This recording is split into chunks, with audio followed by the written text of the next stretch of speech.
উজানৰ ভাৰতৰ ত্ৰিপুৰাথন নামাই অন্য ঢল এবং কয়েকদিনের প্রবল বর্ষণা শ্রেষ্ঠ শরণহালর ভয়াবহ বন্যাত কৃষি মৎস্য এবং প্রাণী সম্পদ খাতত ব্যাপক ক্ষয়ক্ষতি হই একের পর এক বাদ ভাঙিয়ে ডুকি ফুজি ফানি শত শত কৃষকসকলের ক্ষেত ক্ষয়ক্ষতি হই তলাগি ঘরবাড়ি রেল লাইন এবং হাজার হাজার হেক্টর ফসলি জমি আর এরই প্রভাবে শেষ হয়ে গিয়ে বন্যা কবলিত এলাকার প্রান্তিক কৃষকসকলের স্বপ্ন। চট্টগ্রাম জেলার 15 উপজেলার এবং নগরীর আংশিক এলাকাত কৃষিখাতর প্রায় 394 কোটি টিয়ার ক্ষয়ক্ষতি হই জেলা কৃষি সম্প্রসারণ অধিদপ্তর এই ক্ষয়ক্ষতির চিত্র নিরূপণ করছে। বন্যার পরিস্থিতি উন্নতির সঙ্গে স্পষ্ট উঠি এলাকার ক্ষয়ক্ষতির চিহ্ন।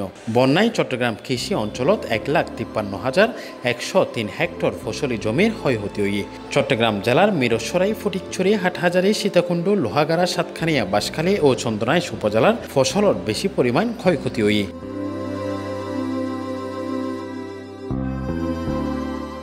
এই 7 উপজেলার বন্যার পানির তলায় গিয়ে 1,922 হেক্টর ফসলি জমি। সবচেয়ে বেশি ক্ষতিগ্রস্ত আউশ এবং আমন ধানের ক্ষেত। আমন ধানের উৎপাদনের লক্ষ্যমাত্রা অর্জিত নোয়াবের সম্ভাবনা বেশি। চট্টগ্রামের শুধু আমনের ক্ষতি প্রায় 252 কোটি টাকা। ইন্দি হাটহাজারী উপজেলা কৃষি অফিসার আলমা মুন্সিকদার হাটহাজারীর মাঠ পর্যায়ে কৃষকসকললৈ দেখা করিয়ে তারালৈ যোগাযোগ করছি এবং তিনি তারালৈ হতা হয়ে ক্ষতিগ্রস্ত কৃষকসকলরে আগাম বীজ এবং সার দিবার ব্যবস্থা করেন। এই বিষয়ে তিনি C+ টিভিরে হয় আমাদের এই যে সাম্প্রতিক যে বন্যা হয়ে গেছে, বিশেষ করে আমাদের ফরহাদাবাদ, মেখল, ধলই, গড়দুয়ারা এই জায়গাগুলিতে বিশেষভাবে প্লাবিত হয়েছে।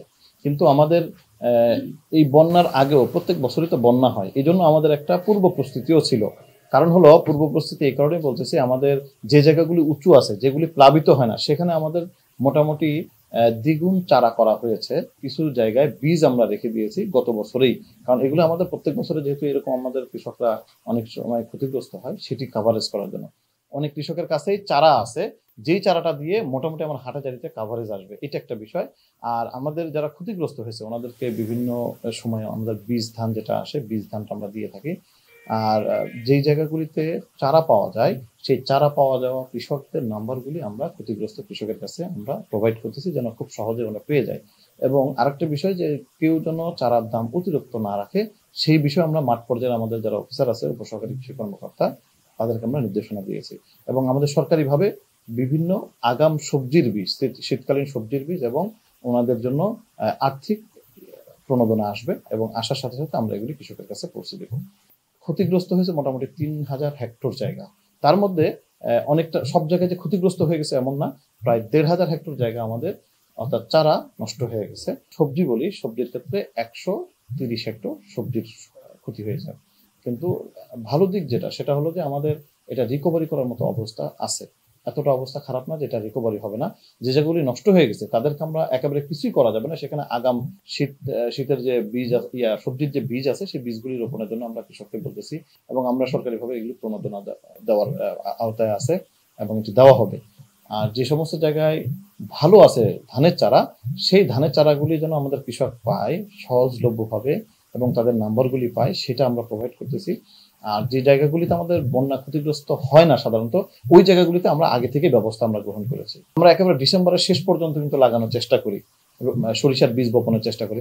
আশা করি হয়তো যেন কমে না যায়, সেই জিনিসটা আমরা রাখবো। মাঠ পর্যায়ে যারা অফিসার আছে যেন বাড়ে, সেটাই চেষ্টা করব। কিন্তু যে জায়গায় করা সম্ভব না, সময় চলে যাবে বেশি, সে জায়গায় করে কাঙ্ক্ষিত ফলন যদি না পাই, সেই জায়গায় আমরা কৃষককে অহেতুক ওই সরিষা করার জন্য আগ্রহ দেখাবো না।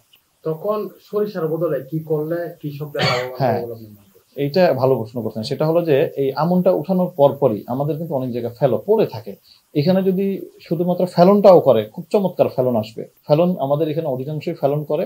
যদি ফেলনও করে, ওর মধ্যে যদি সরিষাও করে, ফেলন আর সরিষা একসাথে করে, সরিষাটা পাবে, ফেলনটা পাবে। তো এখানে অধিকাংশই ফেলনটা করে সাধারণত। ইন্দি প্রান্তিক অঞ্চলের কৃষকসকলে হর যেভাবে বিভিন্ন সংগঠন ত্রাণ লইয়ের আগাইয়ের, কিছু সংগঠন ত্রাণ নদীয়ের তারাল্লাই যদি বীজ এবং সার লইয়ের তাহলে দেশত মধ্যে তারা ফসল উৎপাদন করি তারিব বলে মনে করেন প্রান্তক অঞ্চলের কৃষকসকল।